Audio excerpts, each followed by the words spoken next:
Princess Violara stood in the rain outside a small farmhouse on a planet she had never heard of until 3 days ago. Her violet skin was soaked. Her silver hair stuck to her face. She had nowhere else to go. She was the third daughter of Emperor Zorvan, ruler of the mighty Kashari Empire. 3 weeks ago, she had lived in a palace made of crystal and light. She had servants who answered her every wish. She had gowns worth more than entire planets. Now she had nothing. Her crime was simple. She had said no. Lord Malakaves, the most powerful warlord in the outer systems, had demanded her hand in marriage. He was cruel, corrupt, and dangerous. Everyone knew the rumors about his previous wives. None of them had lived long. Violetta refused him. Her father, the emperor, was furious. Not because he wanted to give his daughter to a monster, but because refusing Malachar meant war. The warlord commanded an armada of warships. He could destroy entire systems if he wished. The emperor gave Violara a choice. She could marry Malachar and keep the peace, or she could disappear forever and be declared dead to the empire. She chose to disappear. They put her on a small transport ship with false documents and enough money to survive for a few months. They sent her to the edge of known space, to a forgotten human colony called Earth Colony 7. It was a farming world. Nothing important ever happened there. No one would look for a princess among wheat fields and dirt roads, and so Violara found herself standing in the rain. Looking at a farmhouse with a light in the window, she knocked on the door. The man who answered was not what she expected. He was tall, but not threatening. His hair was brown with streaks of gray. His eyes were kind and tired. His hands were rough from work. He wore simple clothes covered in dust from the fields. He looked at her for a long moment. An alien woman with violet skin and pointed ears, soaking wet, standing on his doorstep in the middle of a storm. He did not ask questions. "You look cold," he said. "Come inside." His name was Elias Thorne. He lived alone on a farm that had belonged to his family for 3 generations. He grew wheat and vegetables. He raised a few animals. He lived a quiet life. That first night, he gave Violara dry clothes and hot soup. He showed her to a small room with a clean bed. He asked nothing about where she came from or why she was there. In the morning, she expected him to demand answers. Instead, he asked if she wanted breakfast. Days turned into weeks. Weeks turned into months. Violara learned to work on the farm. At first, she was terrible at everything. She had never touched dirt in her life. She did not know how to cook or clean or care for animals. Her hands blistered. Her muscles ached, but Elias was patient. He showed her how to plant seeds and pull weeds. He taught her to feed the chickens and milk the goats. He never laughed at her mistakes. He never made her feel foolish for not knowing things that seemed obvious to him. Slowly, she began to change. The princess who had worn silk gowns now wore simple cotton dresses. The woman who had commanded servants now learned to make her own bread. She found peace in the rhythm of farm life. She found joy in watching things grow, and she found something else. Something she had not expected. She found herself falling in love with Elias Thorne. He was nothing like the men she had known in the palace. He did not try to impress her with wealth or power. He did not flatter her or lie to her. He was honest and gentle and kind.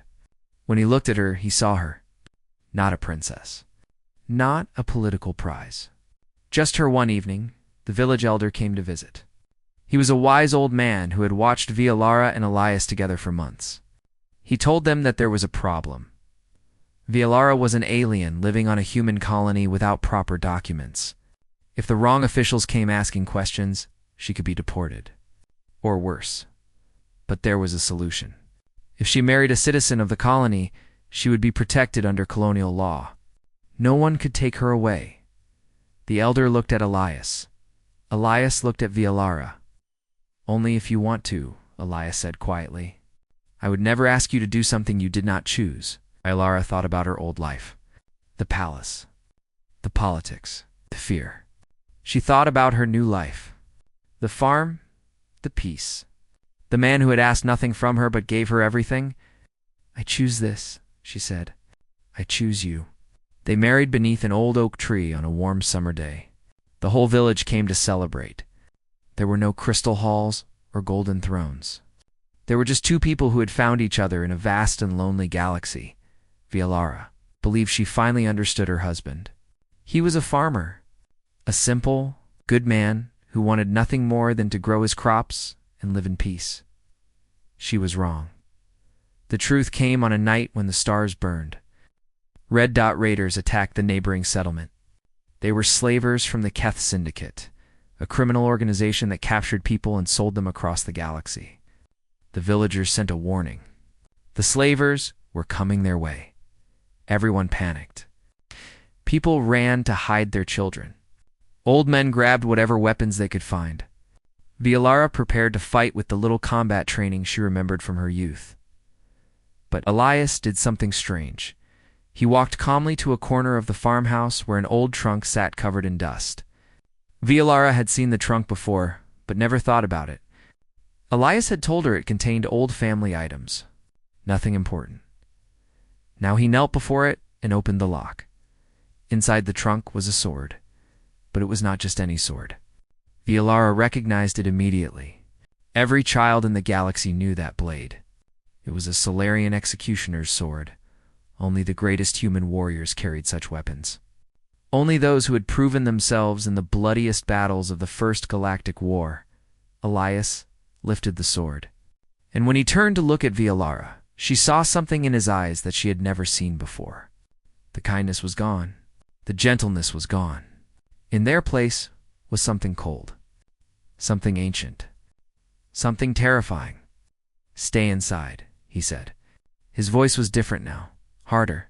It "Will not take long." He walked out into the night. And Vialara realized she had never known her husband at all.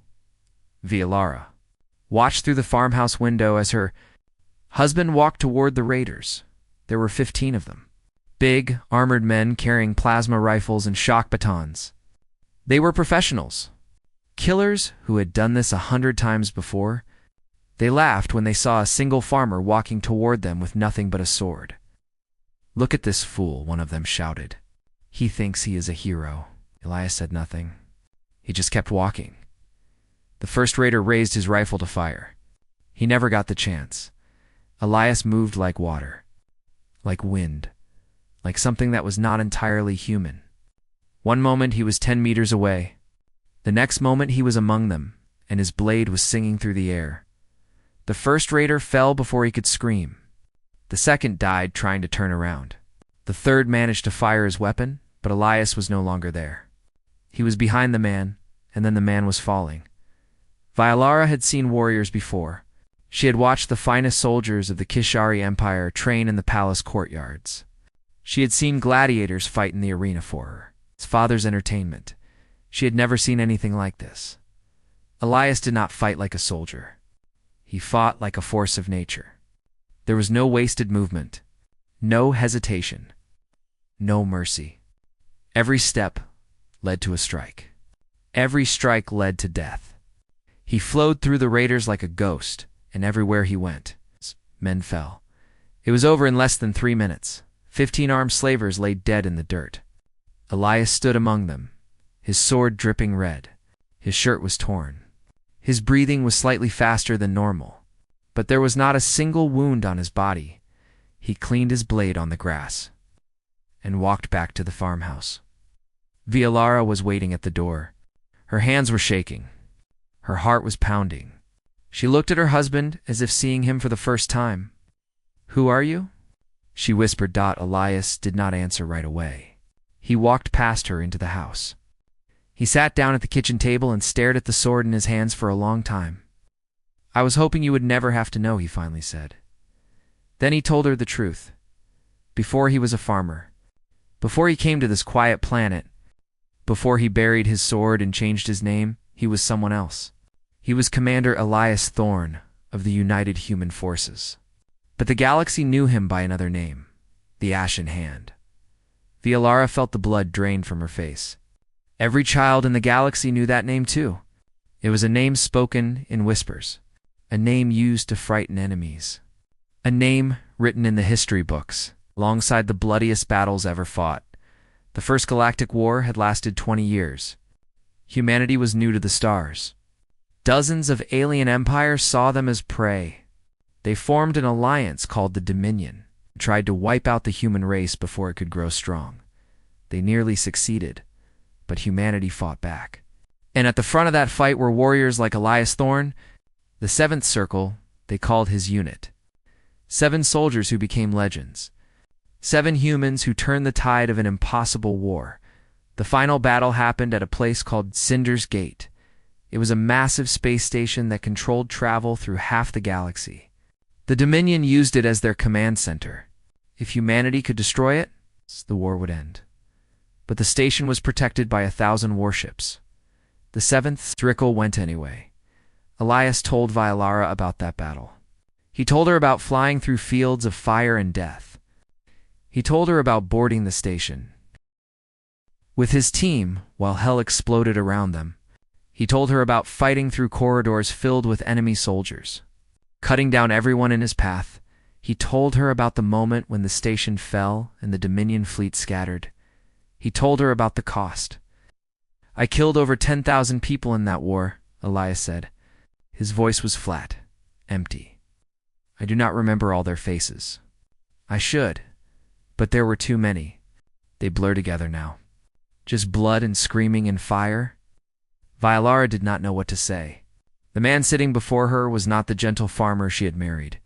He was a killer, a legend, a ghost from the darkest chapter of galactic history.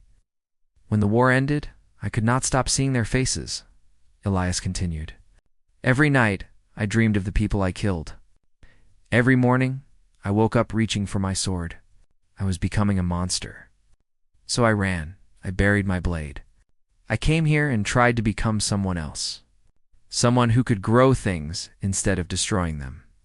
He looked at her with eyes full of pain. "I wanted to be no one," he said. "I wanted peace. I wanted to forget. But tonight, those men came for our neighbors. They would have taken children. They would have sold families into slavery. And I realized something terrible." "What?" Vialara asked. "The monster never left," Elias said. "I just put him to sleep. And tonight, I woke him up again." Vialara knelt beside her husband. She took his hands in hers. They were rough and scarred, the hands of a farmer, but she knew now that they were also the hands of a warrior, a protector, a man who had given everything to save his people. "You are not a monster," she said. "You saved those families tonight. You saved me when I came to your door. A monster would not do those things." Elias looked at her for a long moment. Then, slowly, he nodded. But their troubles were far from over. One of the raiders had sent a distress signal before dying. The Keth Syndicate would want to know what happened to their men. They would investigate. They would ask questions, and when they did, they would find something interesting. An alien woman with violet skin living on a human farm, a woman who matched the description of a missing Kishari princess. Word would spread. Rumors would fly across the stars.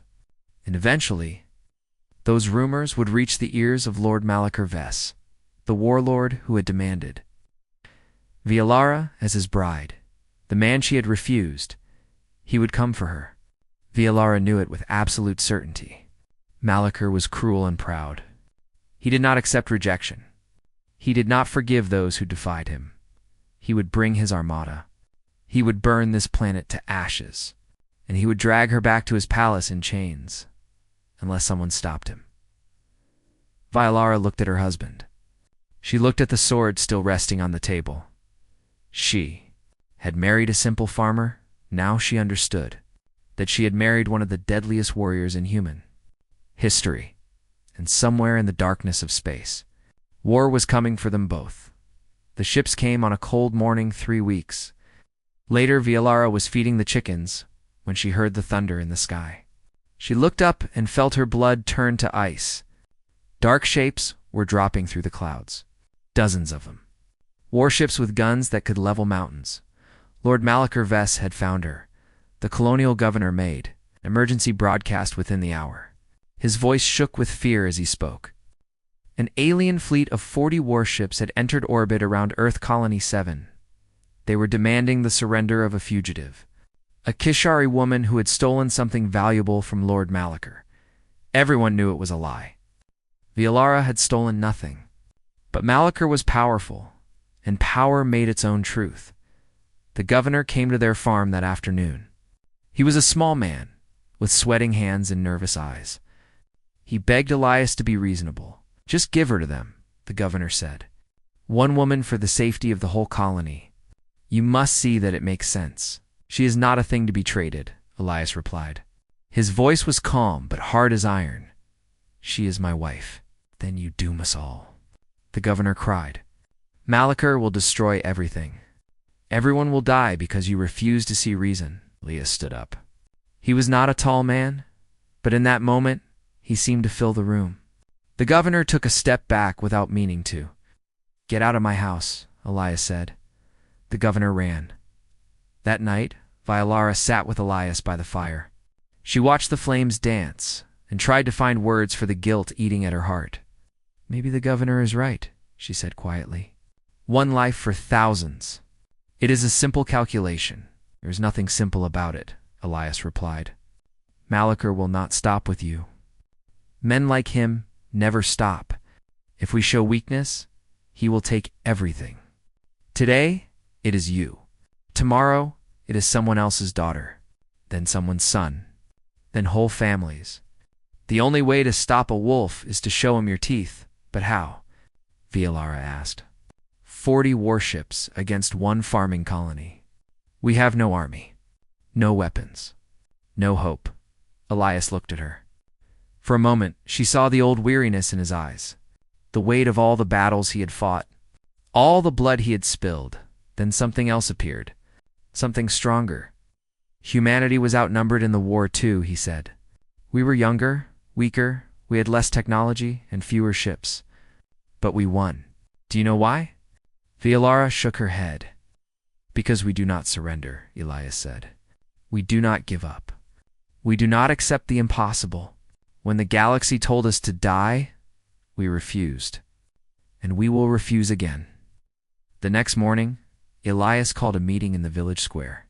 Nearly everyone came. Farmers and merchants, teachers and children, old men who could barely walk, and young women carrying babies. They were afraid. They had every right to be. Elias stood before them and spoke the truth. "An enemy fleet hangs above our heads," he said. "They want something from us, someone we love. They expect us to hand her over like cargo. They expect us to beg for mercy." He paused and looked at the faces around him. "I say we show them what humans are made of." A murmur went through the crowd. Some people looked angry. Others looked terrified. But a few looked at Elias with something else in their eyes. Something like hope. An old man stepped forward. His name was Samuel Chen. He had been a soldier once, many years ago. "What would you have us do?" Samuel asked. "We are not warriors. We are farmers." "So was I," Elias said, "until I needed to be something more." He began to explain his plan. They could not defeat Malachar in open battle, but they did not need to. They needed to make the cost of conquest too high. They needed to fight smart, hit hard, disappear before the enemy could strike back. He would train them, not to be soldiers, but to be survivors, defenders, protectors of their homes. Vialara stepped forward and stood beside her husband. "I have something to offer too," she said. The crowd looked at her with surprise. "I was trained in Kishari battle magic. I buried those skills when I left my old life. But if war is coming, I will not hide while others fight for me." She raised her hand. Violet lightning crackled between her fingers. The crowd gasped. "Malachar thinks he is coming for a helpless princess in a colony of farmers," Vialara said. "Let us show him how wrong he is." One by one, the villagers began to nod. They were still afraid, but they were also angry. This was their home, their families, their future, and they would not give it up without a fight. Over the following days, the colony transformed. Farmers learned to fight.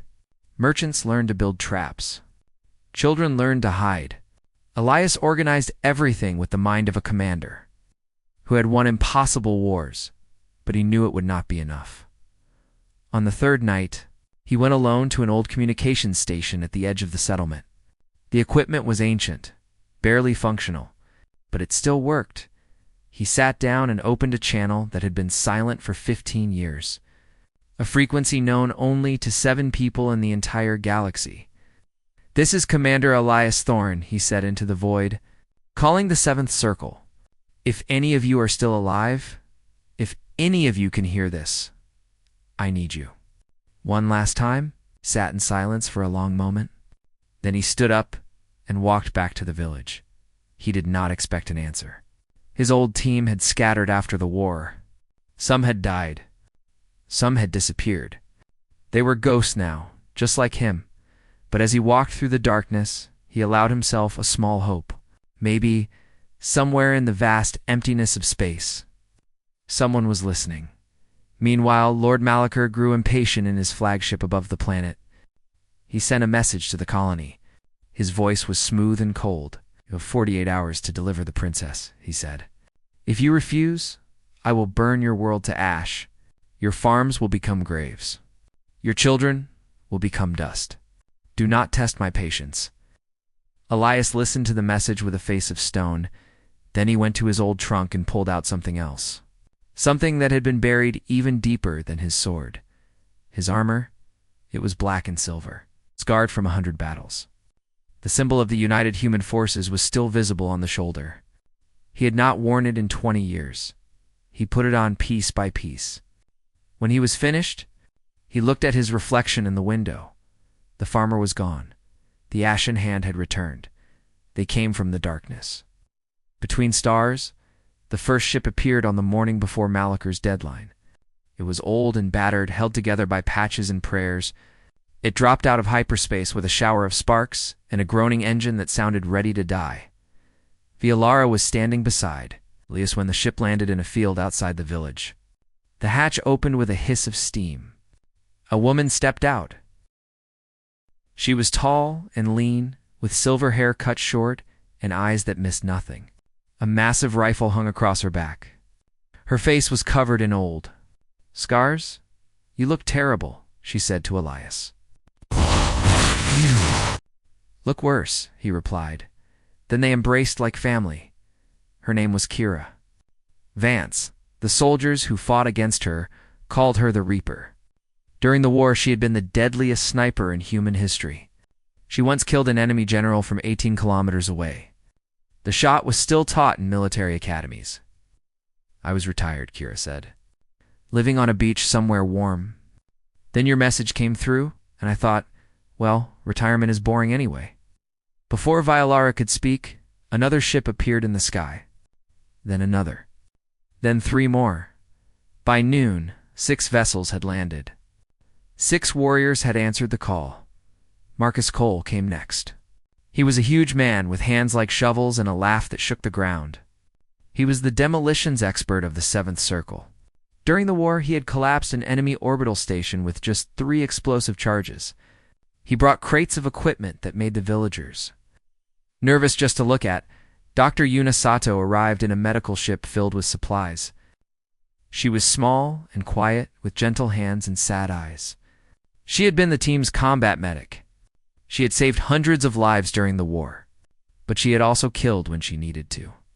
Her oath was to protect life. Sometimes protection required violence.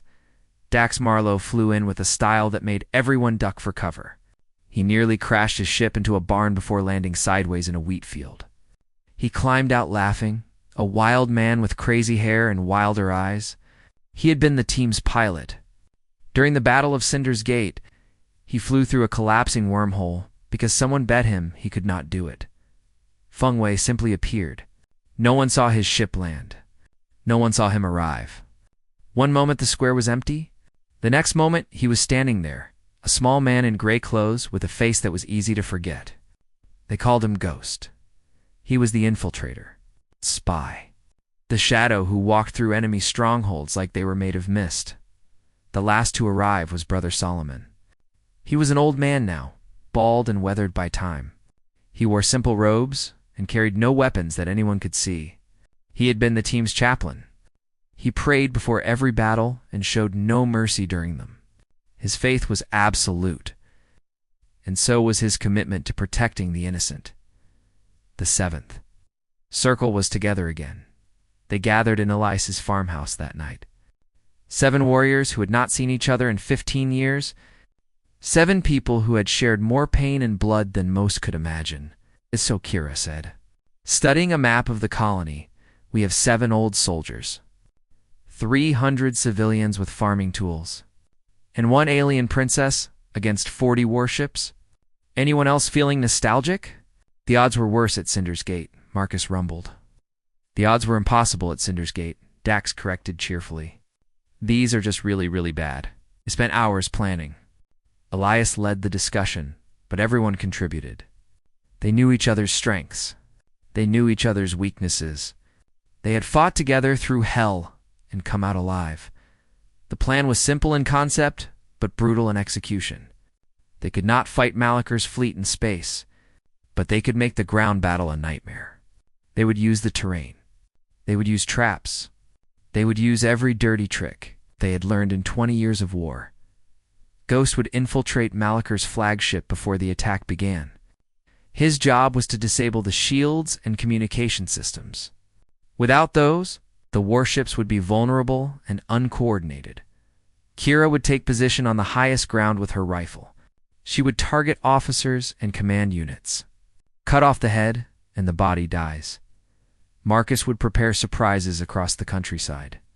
Explosives hidden in roads. Traps buried in fields. Every step the enemy took would cost them. Una would set up a medical station in the village center. She would keep the defenders alive as long as possible. Dax would fly the only combat-capable shuttle the colony had. It was old and slow, but in his hands, it was still dangerous. Brother Solomon would stay with the civilians. His job was to protect them, comfort them, and if necessary, fight for them. And Elias would lead the ground defense. He would be wherever the fighting was thickest. He would be the wall that did not break. Violara demanded a role.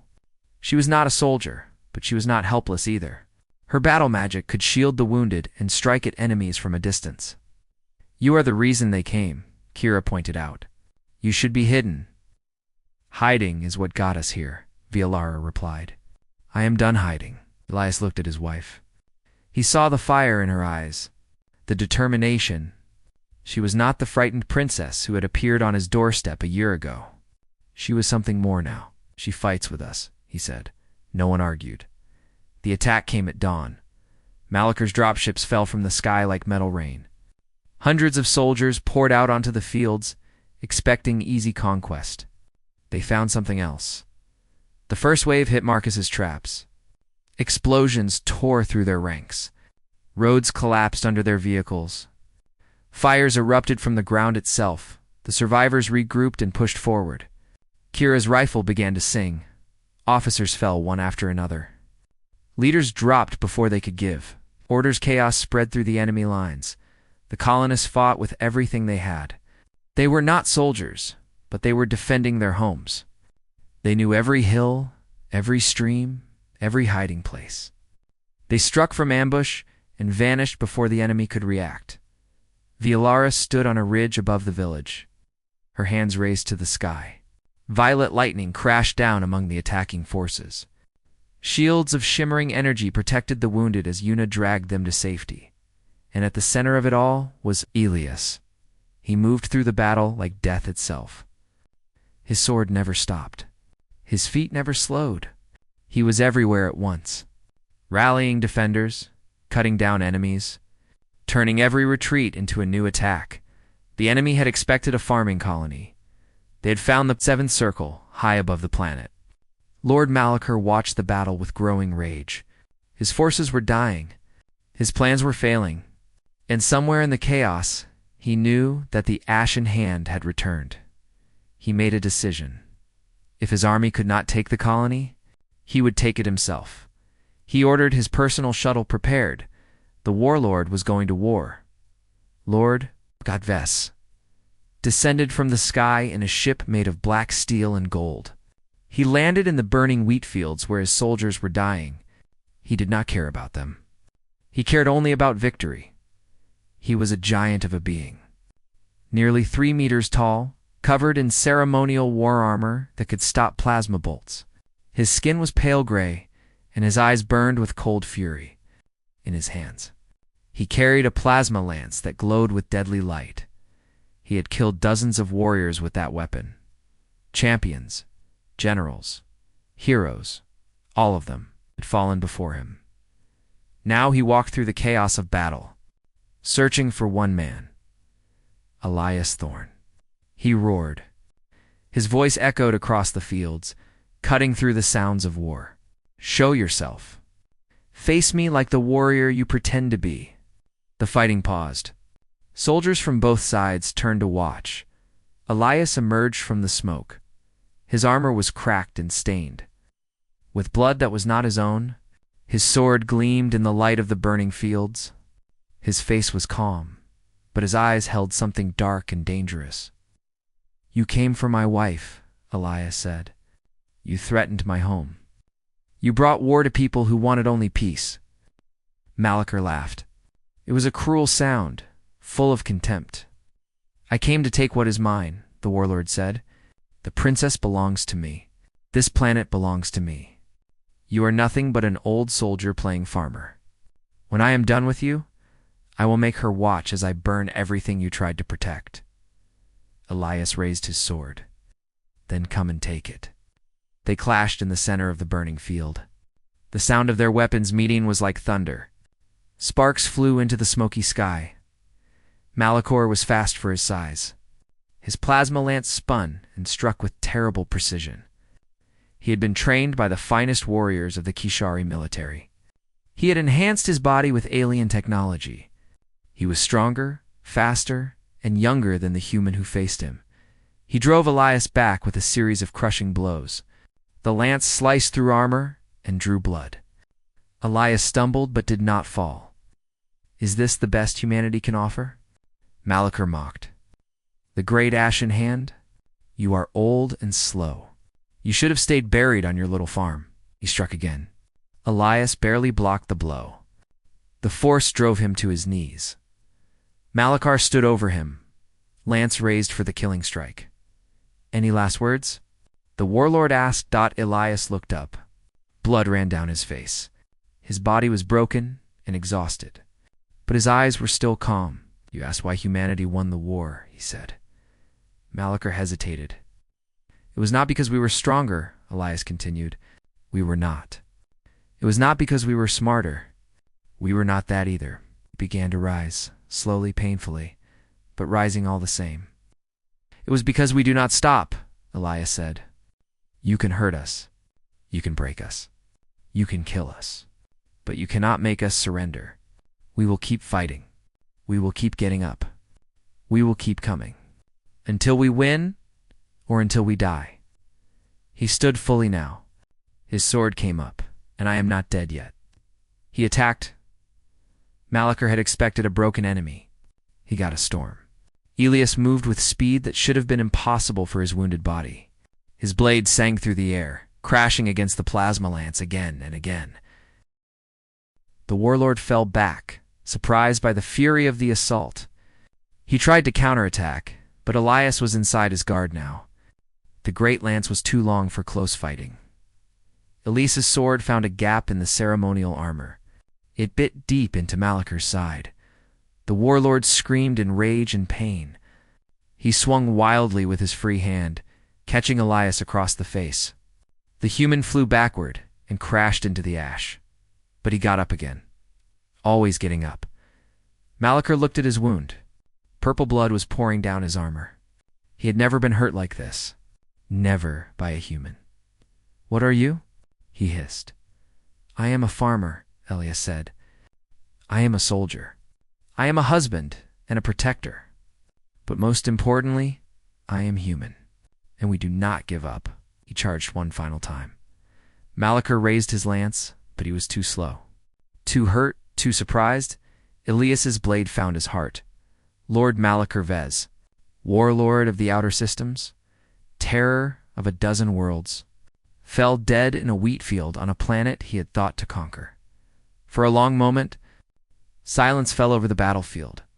Then the enemy soldiers began to run. Without their leader, without their purpose, Malaker's army fell apart. Ships in orbit began to flee. Ground forces threw down their weapons and surrendered. Ghost had destroyed their communications. Now they had no one to tell them what to do. The battle was over. Humanity had won. Vialara found Elias sitting among the ashes of their fields. He was wounded and exhausted. His sword lay in the dirt beside him. He looked up as she approached, and for the first time in days, she saw the gentleness return to his eyes. "Is it over?" she asked. "It is over," he replied. She sat down beside him. They held each other in silence as the smoke drifted across the sky. In the days that followed, the galaxy learned what had happened on Earth Colony 7. The footage of the battle spread across 100 worlds. People watched in amazement as a handful of humans defeated an armada. The name Elias Thorne echoed through the stars once more. But this time, it was not a name of fear. It was a name of hope. A reminder that even the smallest light could push back the Darkness Emperor. Zorvan, of the Kishari Empire, sent a message to his daughter. He had seen the battle. He had watched her fight beside her husband. He had seen her courage and her power. He formally recognized her marriage. He restored her titles and named her an ambassador between the Kishari Empire and the human colonies. She was no longer in exile. She was a bridge between two peoples. The Seventh Circle stayed for a while. They helped rebuild what had been destroyed. They trained the colonists to defend themselves. They laughed and told old stories and remembered what it meant to have a family. Then, one by one, they left. They had their own lives now, their own paths. But they knew they could find each other again if they ever needed to.